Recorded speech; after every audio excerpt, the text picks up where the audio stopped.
Elm və Təhsil Naziri Emin Əmrullayev bildirib ki, sertifikasiya imtahanlarında digər fən müəllimləri ilə müqayisədə ən aşağı nəticələri ibtidai sinif müəllimləri göstərib. Bu məqam ibtidai sinif müəllimlərinin üzərinə düşən çoxşaxəli fən yükünün nəticələrə təsir edib etməməsi ilə bağlı suallar doğurur. İbtidai siniflərdə şagirdlərə bir müəllimin eyni vaxtda bir neçə fənni öyrətməsi nəticələrə təsir edirmi? Bəs problem varsa, ibtidai tədrisi bir müəllim əvəzinə hər fənn üzrə ixtisaslaşmış bir neçə müəllim həyata keçirə bilərmi?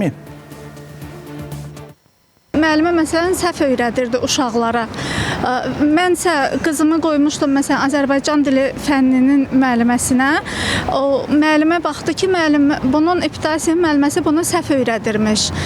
Yəni ona görə hər fənnin öz müəlliməsi daha yaxşı bilir öz fənnini. Övladları ibtidai sinifdə oxuyan Günel Süleymanova hesab edir ki, bir müəllimin bütün fənləri tədris etməsi həm çətinlik yaradır, həm də bəzən yanlış izahlarla nəticələnir. Bu mövzuda çətinlik çəkən tək o deyil. Digər vətəndaşlar da oxşar problemlərlə qarşılaşdıqlarını deyirlər. Onların fikrincə fənlər üzrə ayrı müəllimlərin olması dərslərin keyfiyyətini yüksəldə, müəllimlərin yükünü azalda və uşaqların materialı daha yaxşı mənimsəməsinə kömək edə bilər. Hər fənnin öz müəlliməsi olsa daha yaxşı olar da. Yəni matematika necə informatikanı bilə bilər? Məncə yox. Ayrı olsa daha yaxşı olar. Həm müəllim yüklənməz, həm də ki, effekt daha yaxşı olar məncə. 46 il ibtidai sinif müəllimi işləyən Mənsurə Məhərrəmova da ayrı müəllimlərin olmasını məqsəd uyğun hesab edir. Deyir ki, əvvəllər proqramlar daha sadə idi, lakin indi həm proqramlar çətinləşib, həm də şagird sayı artıb. Yuxarı siniflərin proqramı artıq ibtidai sinifə də salınıb.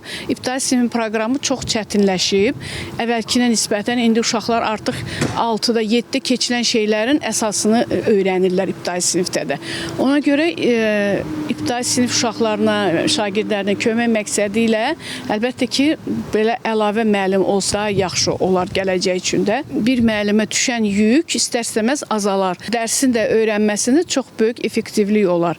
Uşaqlar daha yaxşı qavrayar dərslərini. Elm və Təhsil Naziri yanında İctimai Şuranın katibi Günay Əkbərovanın sözlərinə görə dünya təcrübəsi göstərir ki, ibtidai tədrisdə hər fən üzrə ixtisaslaşmış müəllimlərin olması şagirdlərin bilik səviyyəsini yüksəldir. Bu modelin Azərbaycanda tətbiqinə gəlincə, Singapur modeli, Finlandiya modeli ilə müqayisədə baxa bilərik ki, onlarda ibtidai sinifdə müxtəlif fən müəllimləri, yəni dil müəllimini ayrı, riyaziyyat müəllimini ayrı, ixtisaslaşmış müəllimlər tədris etdiyi üçün ona görə də şagirdlərin göstəriciləri daha yüksək olur və Azərbaycanda da bu niyə olmasın? Azərbaycanda bunu pilot olaraq başlamaq olar müəyyən məktəblərdə ki, doğrudan da dil müəllimi ayrı, riyaziyyat müəllimi ayrı, hətta digər fən müəllimləri də ayrı öz sahələrində şagirdləri daha yaxşı yetişdirsələr, nəticə olaraq daha güclü şagirdlərimiz olacaq. Günay Əkbərovanın sözlərinə görə sinif rəhbəri vəzifəsindən ayrı olaraq idman, riyaziyyat və sair dərsləri özü də tədris edir. Bu fən çoxluğu da bir müəllimin yükünün dəfələrlə artmasına səbəb olur. Günəş Rzayeva, Əfqan Bayramov, Fidan Səfər, Space xəbər.